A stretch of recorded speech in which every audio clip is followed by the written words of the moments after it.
to seize a world of opportunity.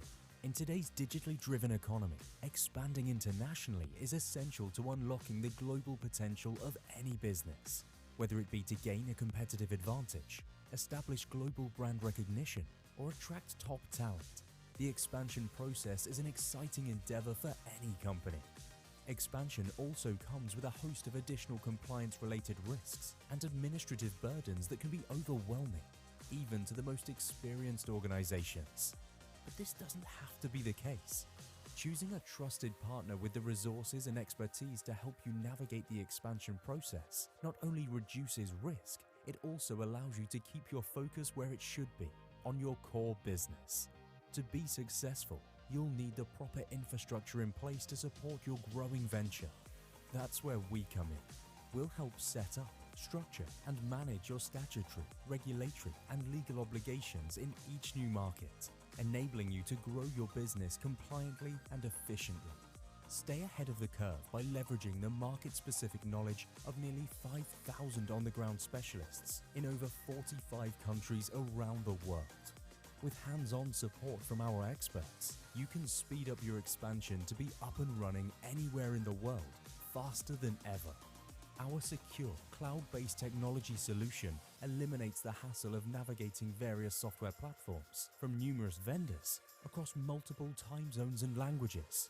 With Overseas Connect, you can manage your core business functions, from compliance and advisory to payroll and accounting, in every country of operation, all from a single location.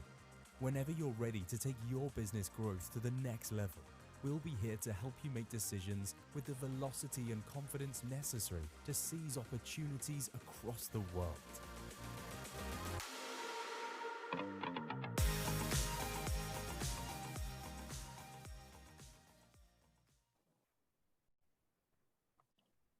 Hi everyone, welcome ladies and gentlemen.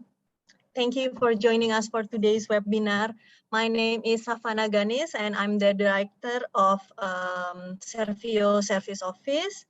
Servio is one of the leading provider of service office in Jakarta, especially in South Jakarta. We are, as we see as our video before, Servio is a service office and a virtual office provider.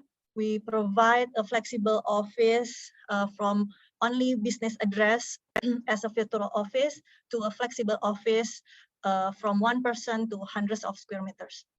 And today we are collaborating with Vistra. Vistra is ranked among the top 3 independent corporate fund, capital market and private wealth services group worldwide, with present in more than 46 jurisdictions, complete with more than 5,000 professionals. For today's webinar, we are presenting what to expect in 2022, presented by Mr. Floris and Mr. Alex. Yes, here's Mr. Floris and Mr. Alex. Good afternoon, Ibu Savana. Hi, Pak. Good afternoon, Ms. Savana.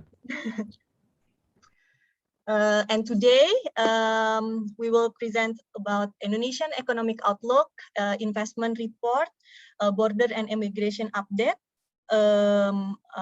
travel updates, and omnibus law. Before we get started, let me brief our speaker backgrounds.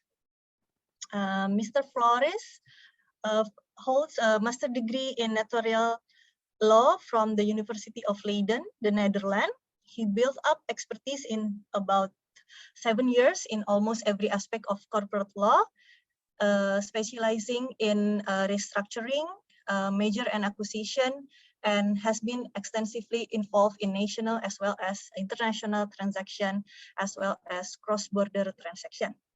In early 2020, Floris moved from Vistra Amsterdam office to the Vistra Jakarta, to strengthen the business development team as Associate Director Business Development.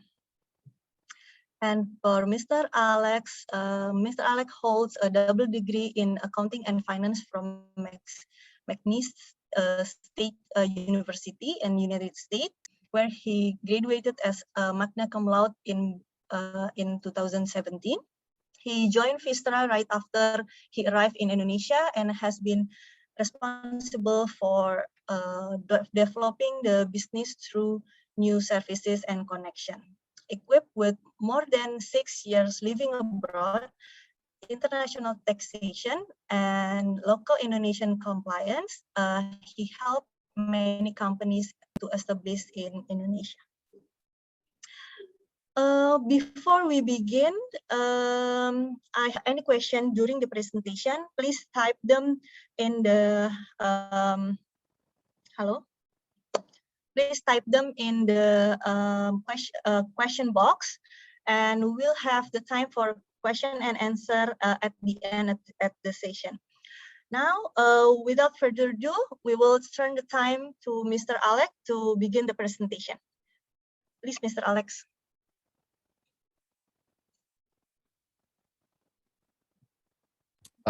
Thank you, Savannah. So, so we can start with the slides.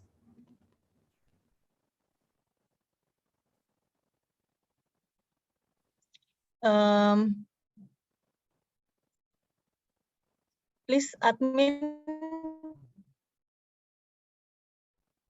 can you present the slides? Okay, Pak.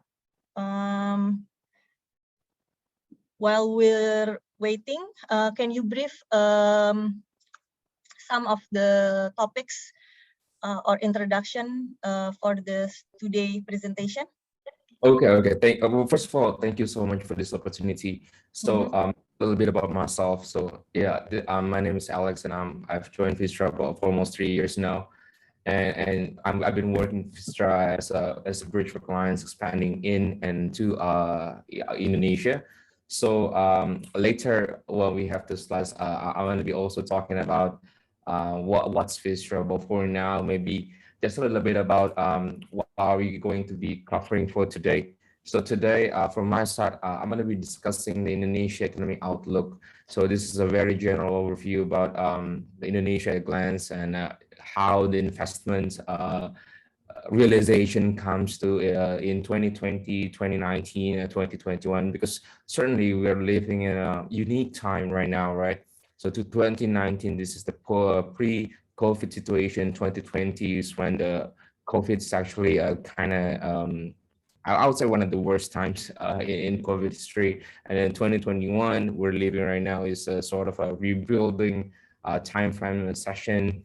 And what we're looking about ahead in 2022, this is also one of the most interesting ones. So aside from that, I'm also going to be talking about the foreign direct investment and also the improvement to do business ranking, because they are all connected. And then another thing that might be interesting for most of you guys, especially the ones that want to travel domestically or internationally coming back, or just a foreign company that wants to set up here in Indonesia, obviously going to be the travel restrictions, right? So it's been quite some time. Indonesia has been closing the border.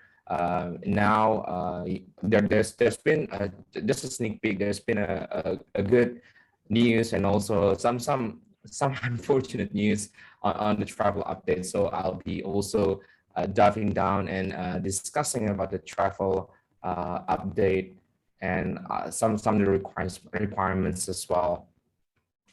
But before I start with that, maybe Floris, you want to discuss a little bit about Vistra, what are we as a company, and what do we do in Indonesia and also globally? Yes, thank you, Alex. So my name is Floris van Velde, and I head the business development department in Vistra Indonesia. And thank you, Savannah, for the early introductions just now. So maybe we can go to the next slide. I will briefly, yes, this one. You already mentioned some part of it, but let me brief you a little bit more about Vistra Indonesia. So Vistra Indonesia is located in Jakarta, and we are a one-stop service solution for all solutions related to market entry, company formation, business license advisory, ranging from accounting, tax, payroll, as well as expat services. And indeed, we are located in Jakarta, Indonesia, but we have a global reach. Vistra is present in all major economies around the world. And here you can see some of the summary facts of Vistra globally. And we are one of the top 3 corporate service providers globally. So I think that's it for now. I would like to go back to the moderator, Savannah, to go to the next part. All right, and go to the, I think we can go to the next slide. Yes. Well, as just mentioned, this is just a screenshot of where we are, and you can find us virtually everywhere. Yeah, please go to the next slide. All right. Yeah, I would like now to hand over to my colleague Alex, who will be discussing on Indonesia's economy outlook. Well, thank you so much, Floris. So like I mentioned before, so this is the first slide at the beginning of my presentation. So it's just going to be a brief introduction about Indonesia economy outlook. So if we can go ahead and continue to the next slide, please. So right, so this slide is going to be talking about Indonesia at a glance. I'm sure that everybody knows that most of you guys know that Indonesia is the house of 272 million people. That's a lot. And in terms of statistics, we're the 4th largest, most populated country in the world, with a growing middle class of 100 million, which is also a good ethnic country, showing that they have a lot of middle class growing population, relatively younger generation population. We're also a member of G20, and even we're now actively taking part of the G20, and we actually in the chair position. And in 2022, which is next year, Indonesia will lead the G20. So the GDP, in terms of GDP growth, we are slightly behind. So the average from 2000 to 2021 is now 4.85%. Used to be 5%, if I recall correctly. That's the average between 2000 and 2020, a slight down in performance. But most importantly, what I want to talk about today is the improving doing business. The next, what comes in mind is what is improving ease of doing business, right? So this is the ranking made up by the world government to determine how easy to set up a business in one specific country. For example, if you're a company in Indonesia that you want to set up a company in Malaysia and Singapore, a lot of us would go into this ranking to see which country is easier to be set up on. To determine this ranking, there are 11 important indicators that you guys can see in the bottom left of the screen. So these important indicators can be, starting a business, getting constructions permit, registering property, getting electricity. So all those, I'm not going to read out all of them. So what important things is here to take into account that this ranking, these indicators, they have their own detailed ranking. So for example, if you're talking about starting a business, there are a couple of categories that you're going to be looking at. For example, in Indonesia, if you compare Indonesia to Singapore, if you want to start a business, obviously the type of entities are different, right? And in addition to that is that the timeline to set up a company in Singapore is just, for example, 4 to 5 working days, whereas in Indonesia, it still takes going to be 4 to 5 weeks. Obviously, in this case, the shorter the better. So in this instance, Singapore will have a relatively higher ranking on the starting a business indicators than Indonesia. So all this combined average is what made up improving of doing business ranking. So if you guys also take a look at the chart, the yellow chart, on 2015 we started at rank 114. So in 2020, in the span of just 5 years, we managed to upgrade our rank almost 40 up, which is a huge, significant upgrade. Even in 2017, we were recognized by SS as the top performer. for our jump from 91 to 72, which is pretty magnificent, I would say. But what I'm more interested is actually the right chart, the gray area. So we're at almost the end of the year of 2021 now, and the ranking is not been out yet. But if it is out, the target is 60. So we'll need to see if we actually reaching the target.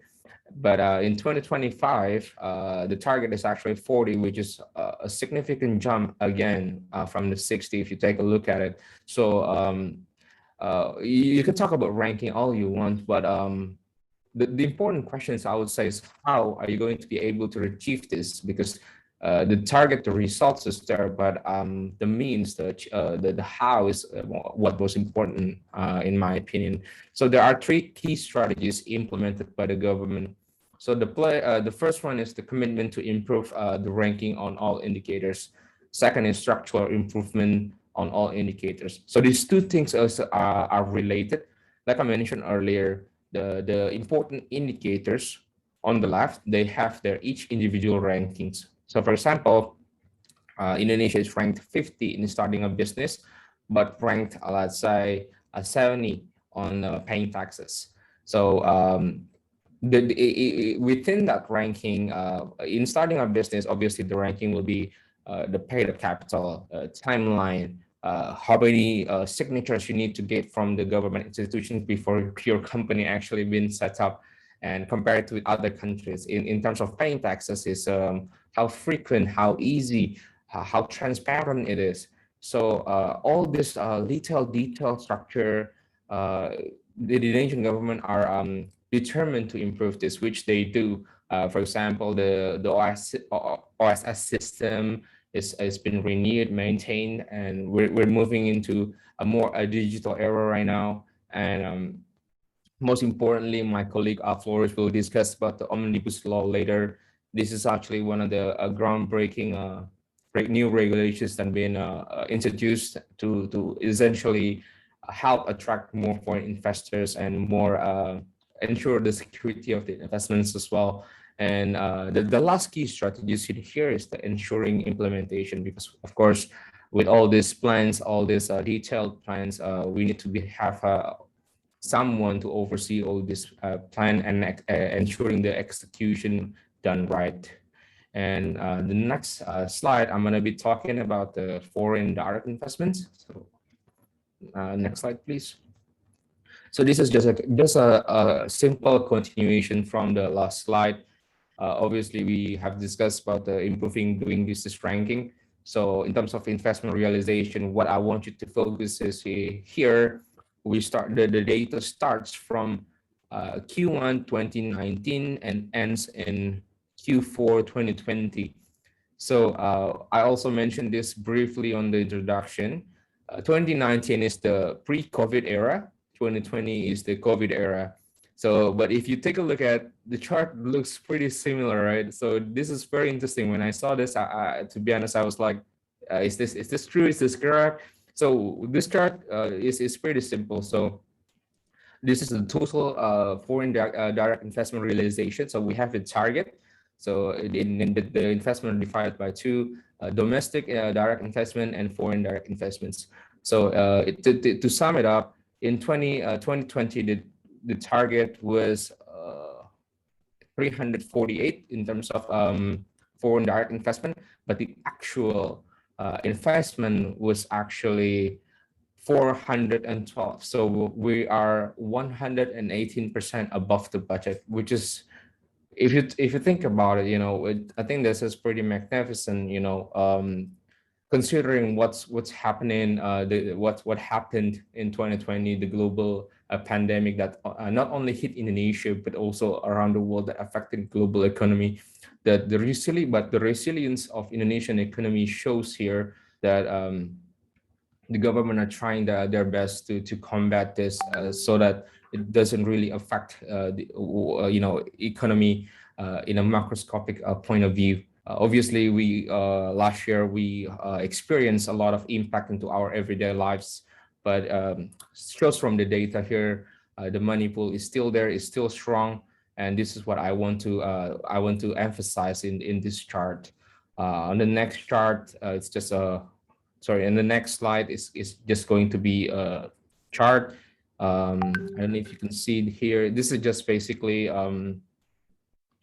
a spread from 2016 to 2021. The same chart for foreign direct investment. You can obtain this in BKPM website. So once the year 2021 closes, we can kind of see how different it is, between the pre-COVID, COVID, and I would say post-COVID, hopefully knock on the wood, post-COVID era. So we'll need to see on this as well. I think it's going to be pretty interesting in this one. So the next slide. All right, so this is going to be about a border opening and travel restrictions. And in this section, I'll be briefly discussing about foreign travelers enter Indonesia under the new regulation, visa on arrivals, suspension, PCR test requirements, quarantine information, and work and residence permit. Next slide, please. So just to give you guys a general overview, Indonesia border and travel, there are over 90,000 expatriates that registered in 2020 even during this pandemic situation. They're mainly from China, Japan, Korea, and India, mostly in construction sector, but only applicable for a professional and managerial position. So and today's challenges and COVID-19 situation. One thing before I start on this application, the update, I just want you guys to also know that rules and regulation in Indonesia related to work and residence visa for expatriate worker, they might change without prior notice. Just kind of span in a span of 10-15 minutes. If they decide to change it, they'll change it. So as FISRA, we're trying our best to always update our clients, update our partners on this. Especially, I understand because we're working with a lot of foreign companies, and this is just key element. They need to get this into their work plan, a scheduled travel ahead plan. So yeah, that's pretty important stuff. And as of today, work and residence visa for expatriate worker is only applicable via a recommendation letter from BKPM. This is Indonesia Investing Coordination Board, or any other government institutions on the project. And list of job title must be in accordance to the Permenaker 228/2019. And obviously, the expatriate that wants to apply for work and residence permit, he or she needs to have received a full dose of vaccination. All right, so this is just a short intro about the work and residence permit. Like I mentioned, BKPM letter is required before applying for new offshore work and residence permit. And this is just for renewal, we're gonna be skipping the biometric.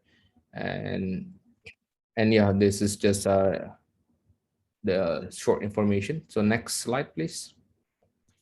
So the timeline of the KITAS application. So first of all, we need to, the first step of if company wants to apply for their expatriate on the work and residence permit, they need to have this plan. We call it as RPTKA.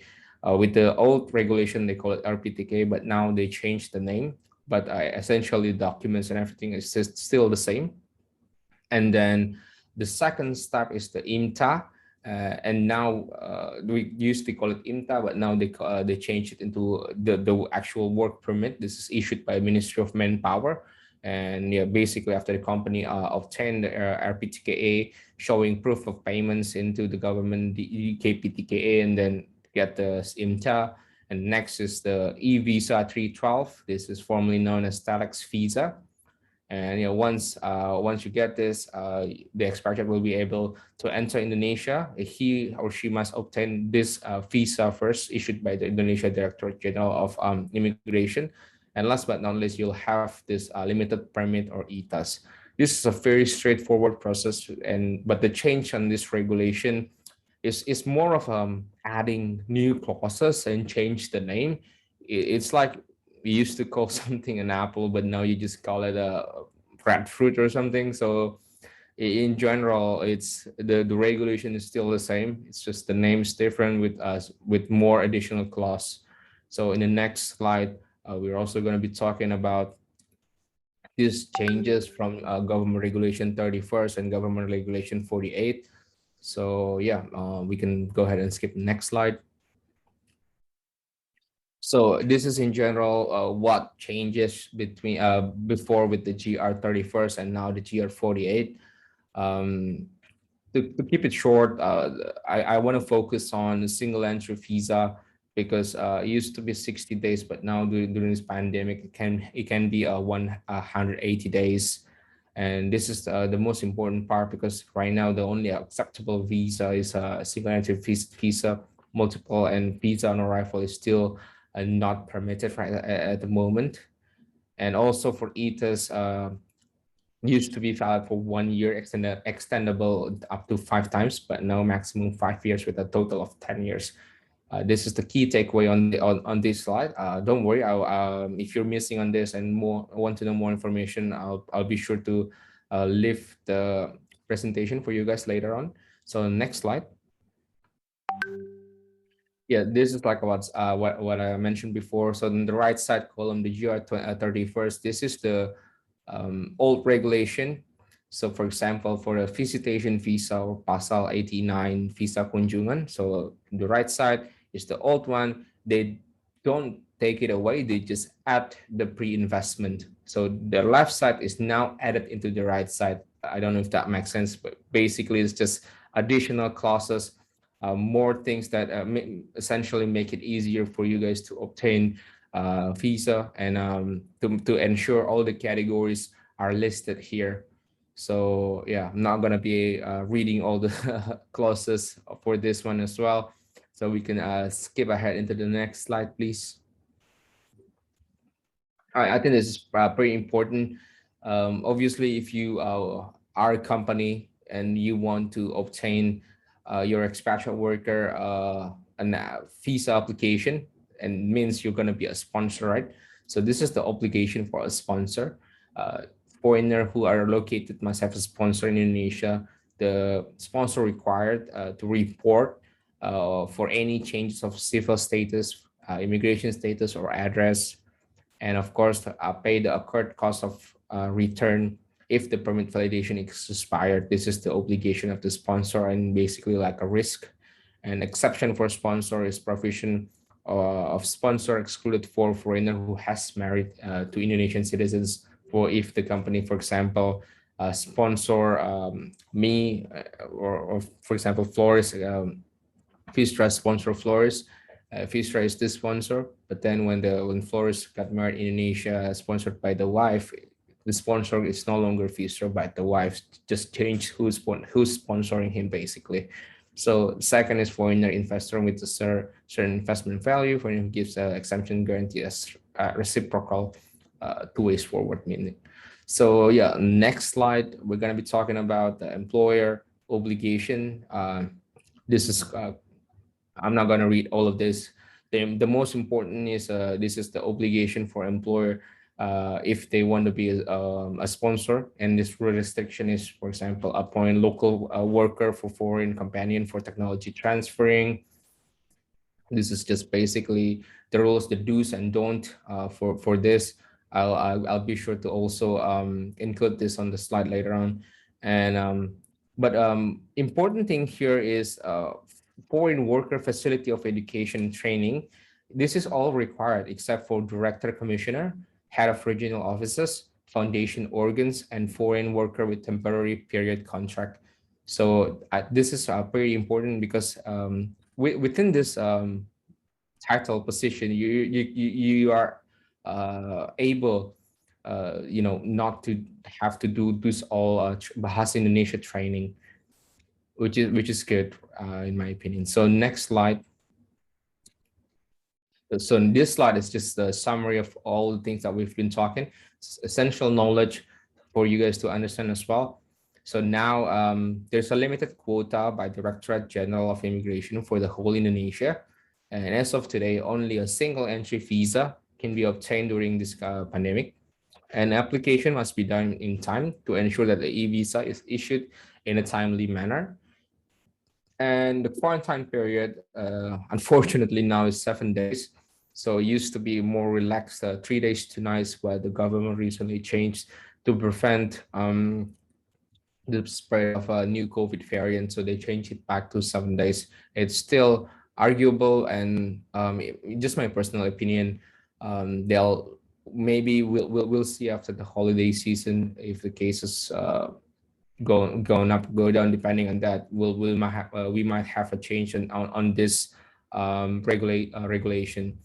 And then right side is just basically what are the dues for expatriate. For example, here you need to, of course, match. If you say you are a director in finance, then obviously you need to be a director of finance. You can't be director of finance but you're doing something else for another company. Can't be like that.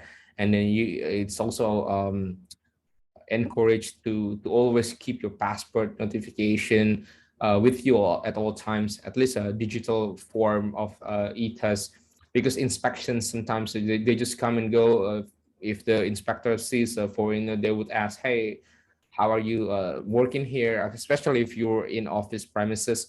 So it'd be good to always have this handy, so you can just show them, hey, it's like flashing your badge or something. Hey, this is my card. No, and yeah.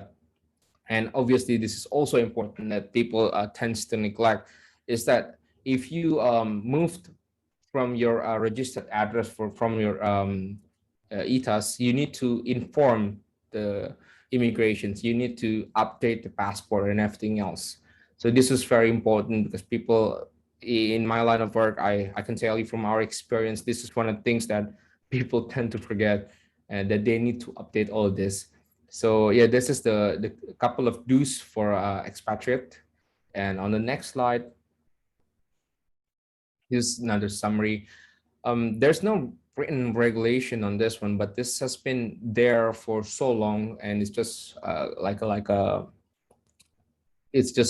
thing on the immigration sector, which is the 10-to-1 ratio for local expatriate, meaning this is still applicable for long-term work permit application proven on the company compulsory manpower report. So this 10-to-1 ratio is if you have 10 local employees, then you can hire one more expatriate. And second point is foreign worker will require to apply for personal tax ID or NPWP if he or she stays in Indonesia for more than 183 calendar days. And the current regulation to the work permit for foreign worker is essentially the same with the previous regulation, with additional clause like I mentioned earlier. And the current regulation related to visit or residence visa for expatriate is not fully implemented yet by the Indonesian regulation. So it's still it's there, but it's not fully implemented like with other regulation in Indonesia. It's there, but sometimes it takes time to actually 100% implement it. So on the next slide, we're going to be discussing about the travelers enter Indonesia under the new regulation. So as the COVID-19 pandemic situation in Indonesia had shown improvements, the Indonesian government has relaxed the travel restrictions by allowing a number of foreign travel groups to enter Indonesia. The following foreign travelers might enter Indonesia under the new regulation. Obviously, they need to have this KITAS or temporary residence card, or Indonesian permanent residence card, or we call it KITAP. For a singular entry visa, including but not limited to is 211A visa, 211B visa, and number 3 is limited stay visa, including but not limited to working, investment, and family. The next slide. This is just basically the title. Visa on arrivals are still suspended until further notice, and effective of October 14, 2021, Indonesia as a country, we have reopened the border, and yeah, citizens from all these 19 countries listed, they are able to enter Indonesia using limited stay visas. But of course, the quarantine restrictions will still be in place. Keep that in mind. And next. Yeah, of course, to accompany all those, you guys will also need to be tested negative on a PCR test. And yeah, this can be used 2 hours prior to the departure. Next slide, please.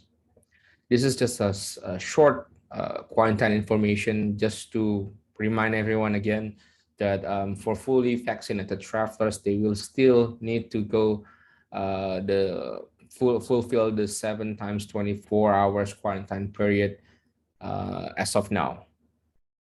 So I guess that's all about the travel update on the border and also Indonesian outlook in general for me. And now I will leave it to Floris to talk about more on the omnibus and law legal update.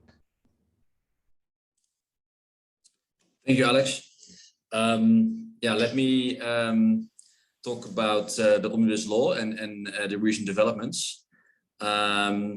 So, quick general introduction and on the topics I want to discuss, which is the new investment list, simplifying business licensing process, minimum capital requirements, and labor law, and some other recent developments I just mentioned. So, can we go to the next slide, please?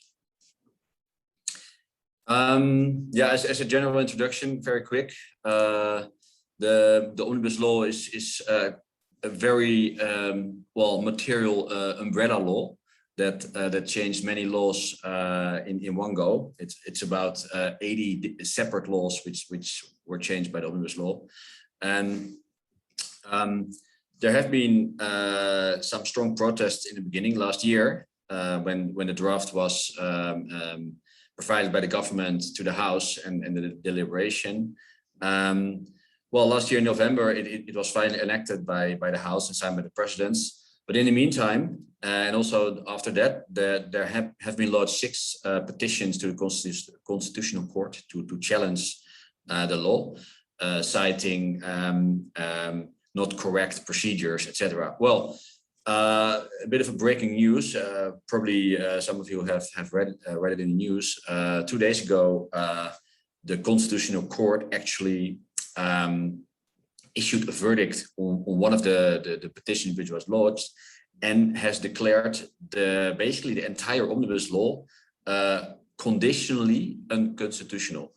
So it is conditionally, so that means that as of now it is still in full force and effect, but the verdict say that within 2 years from now, so the deadline is 25 November 2023, so it was like 4 days ago, the government and the House need to redo the whole process and basically follow the procedures in a more proper way. So that is kind of a setback, of course, for Jokowi and his government. So there are basically 2 takeaways. As I just mentioned, it's conditionally, so the whole omnibus law is still in full force and effect for the coming 2 years. Every action or transaction or anything that has been done to clients or was done under the omnibus law will remain in effect and force. The Constitutional Court has also said that the verdict does not have any retroactive effect, even not, let's say, when the government in 2 years' time fails in order to redo the omnibus procedure, and by that basically making the law constitutional. Even then, it has not retroactive effect. So everything which has been done in the last year and this year and the next 2 years will remain in effect and force and cannot be retroactively revoked or something. So that's at least an assurance.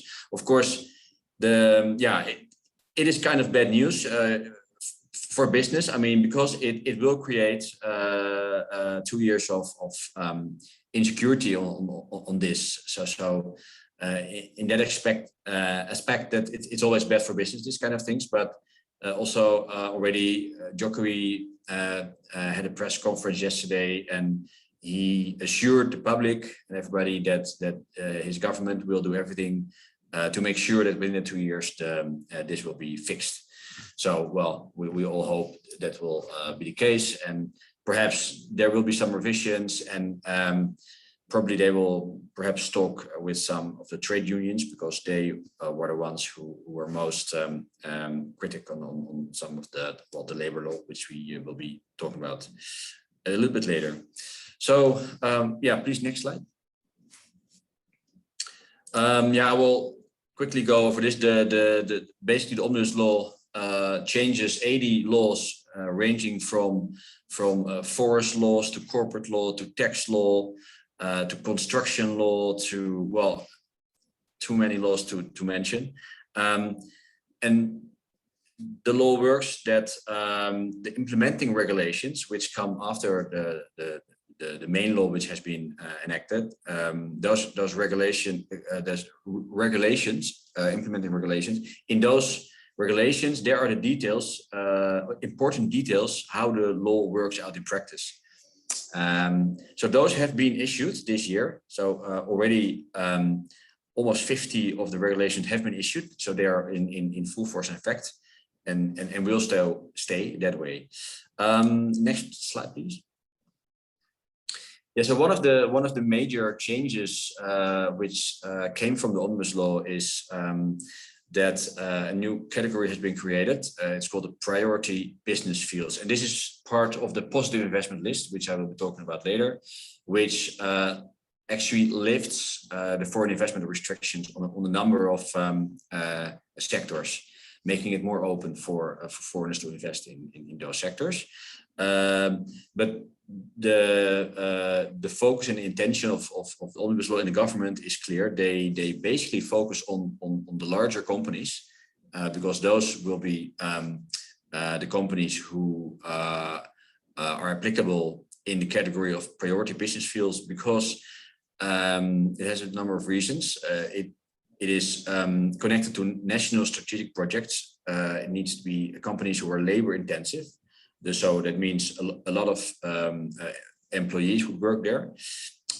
Pioneer industries, capital intensive, it must be export import orientated. So that shows that the government is betting on the bigger companies, and at the same time, indeed, also want to protect the small and medium enterprises in Indonesia. So for smaller and medium enterprises from outside Indonesia, it's not so easy to start a business. One of the other changes, as I just mentioned, a big chunk of the omnibus law is about tax.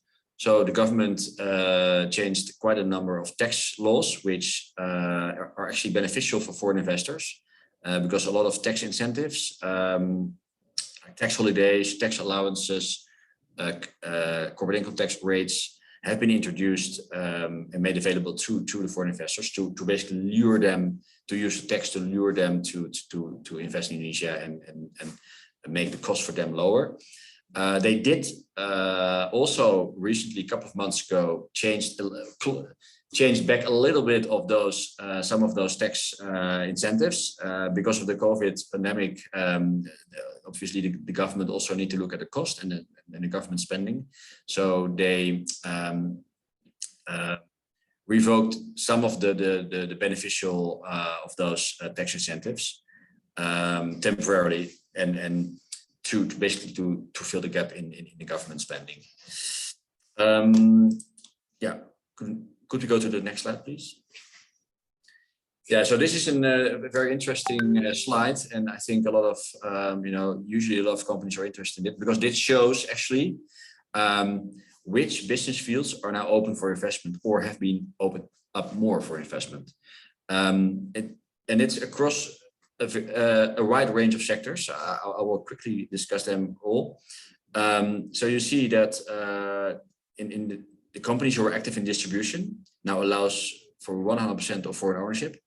There are some restrictions and items you need to do, like you need to have a local warehouse, etc. But in principle, it's 100% open for foreign investments. E-commerce, for instance, is also 100% open for foreign ownership. However, another regulation has been issued on e-commerce, revoking a little bit of the scope of e-commerce, because e-commerce can be very broad. It basically depends on what kind of products you're actually selling under the e-commerce. So if you can read it, like if you are active in food and beverage or tobacco, pharmacy, chemicals and laboratorium equipment, it is actually not 100% anymore. So they have revoked part of that. So in that case, you still need to look for a local partner. The same goes for construction, retail, hospitality, agriculture, and some medical categories, which have been opened up for foreign investors for 100%. I cannot go into the details of the restrictions, because it may look nice, 100%, but if you zoom into the details, it still has some conditions to the companies in a number of categories. But overall, it is a good sign that that in these business fields or business sectors, it is now either fully open or a lot more open than before. Could you please go to the next slide? Yeah, so one of the main processes when you want to invest in Indonesia and you need to incorporate a company or you want to become active is to get a license. Well, licenses. So usually a company who wants to invest in Indonesia need a lot of licenses. For that, they have basically updated the OSS system, which is online single submission system in the Ministry of Investment, which was priorly called the BKPM. Basically, high over the idea is that the OSS is the one party who is talking to the investor. They will arrange for you as a foreign company your licenses. So you only talk to a contact or the one who is helping from the Ministry of Investment and OSS to help you get the licenses. And the OSS and the Ministry of Investment, they will arrange on the background and talk to the various ministries to arrange all of the sub-licenses which you need. So basically, it would make the process more easy, more quick, and clear for foreign investors how to obtain a license and where to go. Also, the way of how they look at licenses and which licenses you need has changed. So they have changed to a risk-based method. Basically, it says that the activities you perform in your company are now classified into low risk, medium low, and medium high risk, and high risk. Basically, it depends on how risky your or how the OSS and the Ministry of Investment classifies your the risk level of your activities depends on how many licenses you would need. And if you're in a low and medium low risk category, you don't even need a license. Basically, you only need a company number, the NIB. Can we please go to the next slide? Yeah, so well, just a very high level for your information, the BKPM has been elevated to a Ministry of Investment. So earlier this year, a new ministry has been created. Actually, it's still similar to the BKPM, but it has now the ministry level. There's a number of reasons. This indicates that that the government wants to have that the BKPM becomes with more authority and with on the ministry level, so they have more authority and more leverage to solve issues. For instance, the ministry can issue decrees. So if and that's a commonly heard issue of foreign investors, the scattered licensing and sometimes the overlap in licenses and what you need and where to go, as well as the requirements which on the central level of the government would seem like okay, clear, but then you go to the lower levels like the municipality or the provincial level, regional level, they suddenly can come up with other restrictions or other requirements, and that even can bite each other. So if that's the case, the ministry has the authority to revoke basically the requirements of the local of the lower authorities in order to resolve that issue. Okay, thanks. Can we go please to the next slide? Yeah, so very quick. There's a lot of positive changes on the omnibus law and in terms of ease of doing business and make it more easy for foreign investors to come to Indonesia. But there has also been a recent setback in terms of financial hurdle. So whenever you want to incorporate a PMA, so that means you are a foreign investor, you have to come up with, and that is within 2 months after you incorporate, you have to pay up the 100% of the 10 billion, which is the minimum capital requirement. And that is more or less equal to 700,000 USD. So not for all companies, that is really easy to cough up at the beginning. Prior to this change, it was more spread over the years because you were required to pay up 25% of the 10 billion, which is 150,000 US dollars, which is for a lot of companies still doable, right? And then the rest you can pay up over the years, also depending on the business and the financial results. However, they change it, and yeah, you need to pay it up immediately. So this is also has an effect on small and medium enterprises, foreign enterprises who want to come to Indonesia and invest in Indonesia, because this will be a financial hurdle which is quite difficult for some of those companies to comply with. Yeah, please go to the next slide. So very quick on the labor law.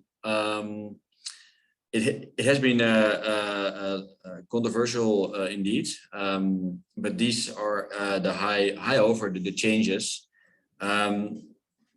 So basically, one of the important ones, where employers and employees are very interested about, is the termination of employment and the severance pay. So basically, for termination, additional grounds have been introduced in the law as a reason to terminate an employee. So that is, in fact, it gives the employer a broader base and more reasons to, well, basically to dismiss an employee. That seems a bit harsh, but if you look into the reasons, it is actually quite international, and if you look at the international standard, quite in the region, quite market conform, so to say. And the severance pay, I have a quick slide on that. Well, maybe we can go to the next slide on this one. Also looking at the time, because we're running a little bit close to the date. So just to give you a sense about the severance pay, how it was before and how it is now under the omnibus law. If you look at this scenario, which is a scenario of an employee working for 10 years in a company and is dismissed. Here's the reason for termination. So it can be misconduct. So let's say he was fired for misconduct, which, well, yeah, can be various reasons, but it's something that the employee basically controls, right? Previously, he had right on to 11 months salary, and under the new omnibus law, it's more than half, so only 4.5 months right to severance pay. Another one is efficiency, and that is a reason from the company side. You know, if the financials are not that good, and there's losses coming up, and they just need to cut the cost, then before the employee severance pay was up to 22 months, whereas now it's 9 months salary. And force majeure, it's basically the same. And well, these are a few examples, but in general, it shows that the severance pay is in this case quite materially reduced, and that's obviously also one of the reasons why there was quite a protest on this section. Can we go to the last slide, or is no? Sorry, this was already the last slide. So I would like to give it back to Savannah. Okay, thank you, Mr. Floris. Thank you. Yes. Okay, thank you, Mr. Floris and Mr. Alex. Now it's time for Q&A session. I think we have one question from the audience. I will read it. How will foreign company benefit when the government direction is support local made product instead of import? This is pushing MNC away when the market is forced to invest in local made. Yes, that's the first question. And I think Mr. Alex or Mr. Floris will answer. Hello?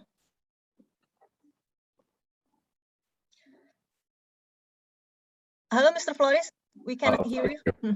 Sorry, I was still mute. I was actually saying, let me try to answer that question. Okay. The answer is not that easy, indeed, because there are indeed some conflicting messages sometimes also from the government.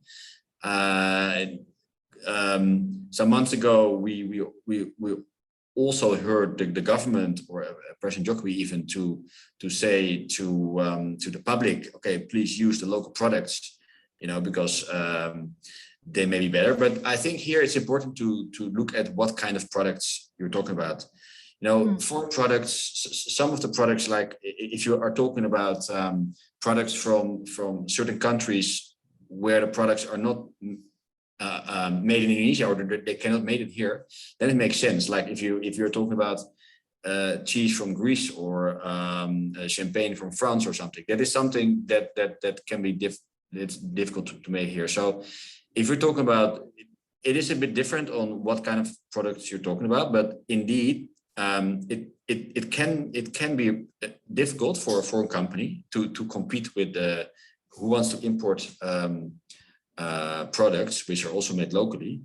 That is indeed can be a bit difficult to compete then, and also it's not really the omnibus law does not really favor that in a big way. So yeah, that's maybe Alex, you have another point of view or in addition, but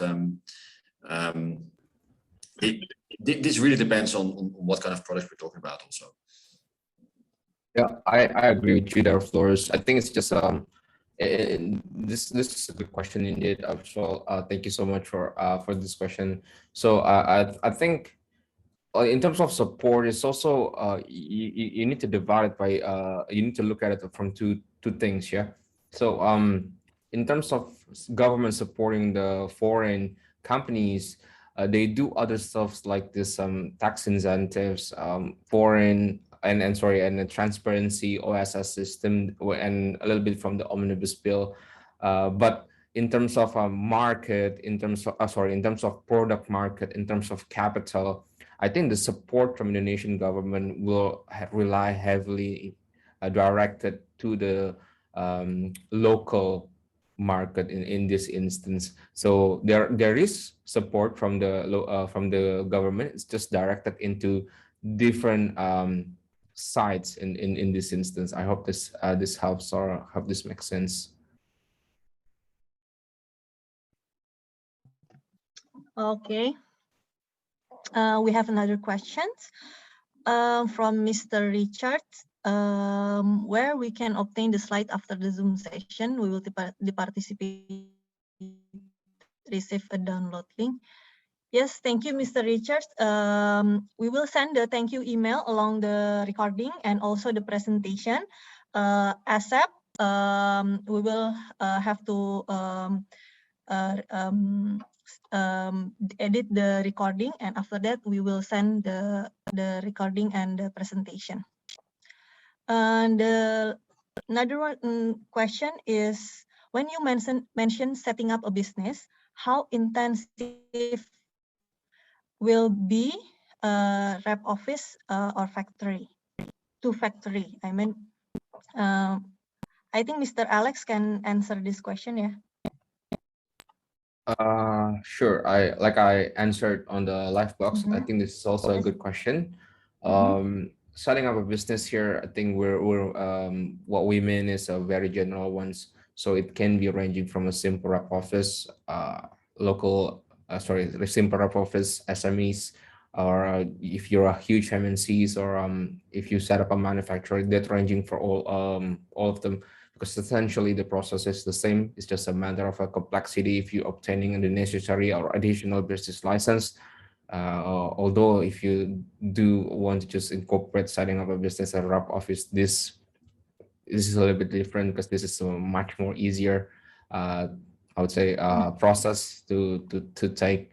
So yeah, in general, to sum it up, I think when I mentioned setting up a business means everything. Okay. Okay, I think we have last question. I think this is the about the omnibus law. The omnibus law on the job creation is said to streamline the process of foreign companies to set up their businesses in Indonesia. Has this been apparent, and how does the OSS play in this part?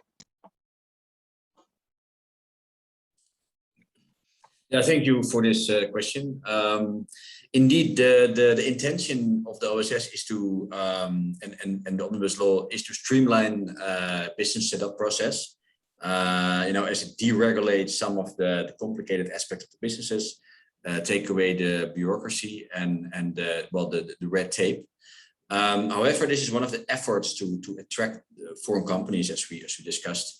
And another efforts on the omnibus law is what I discussed also to create tax incentives, relaxation of foreign ownership restrictions. So in overall, it is the focus of the government to in various ways to make it more easy for foreign companies to set up business. And one of the important factors here and processes is the incorporation and licenses part. That has always been a big hurdle for foreign companies to process themselves through the whole of sometimes gray, sometimes like overlapping regulations, not knowing where to go, where to end up, or who to speak with, and then or conflicting messages. So that is what the new OSS system, which has been launched a couple of months ago, tries to fix, basically, in order to, and what I just described earlier is, for foreign companies, they just have one loket in the Ministry of Investment / BKPM, where they talk with, and that's just where they have to interact and get every information they need. So for that, it's for the investor, it makes it more easy, clear, and they get a one answer what they need to do and what they need to provide to the OSS, and so the OSS on its turn will process everything, and at the end we'll issue the license. That's the idea, and in practice we see that good signs. My colleagues who are working on a daily basis for clients to process their licenses see good signs that it's actually working. At the same time, the OSS system is quite new, so there are also some practical hurdles. But in general, it's it's working, and it's a good sign. Yeah. Okay, thank you, Mr. Floris. Thank I you. think this is the last question from me, Mr. Alex, is about the travel updates. Is it the quarantine and the all the regulation to enter Indonesia and the longer time quarantine is been released? Is it make the foreigners doesn't want to come to Indonesia, or is it still okay? Oh, thank you for the question. I think this is kind of relative here, because with, like, for example, last time around, the quarantine period is 3 days, 2 nights.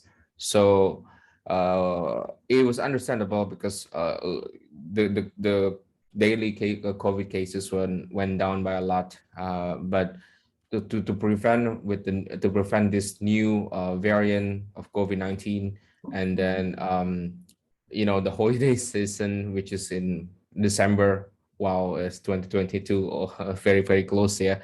So I think that's understandable, and the government wants to restrict all, not only foreign travelers, I would say, but also domestic travel, or Indonesian, for example. If we want to travel outside, then if we go home, we need to be quarantined for 7 days. So all in all, obviously, this will have some impacts on the travel. A lot of people they may reconsider traveling in Indonesia, outside Indonesia, or just around Indonesia. But like all regulation, when this is made, I think there is a good purpose behind it. It's just a matter of implementation, and yeah, we shall see the result. And I'm sure if the result's not what we're expecting, they'll amend this one. Hopefully, yeah.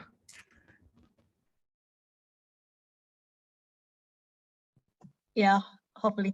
We hope in 2020, 2022, we hope everything will be better for every aspect of our businesses, and hopefully the COVID will be gone. Okay, great. Thank you, everyone. Thanks again for joining us today for today's webinar. And I will see you next time, because I think Sergio and Vistra will be collaborating again with another topic. Okay, thank you, everyone. We will send the presentation and the recording ASAP. Thank you.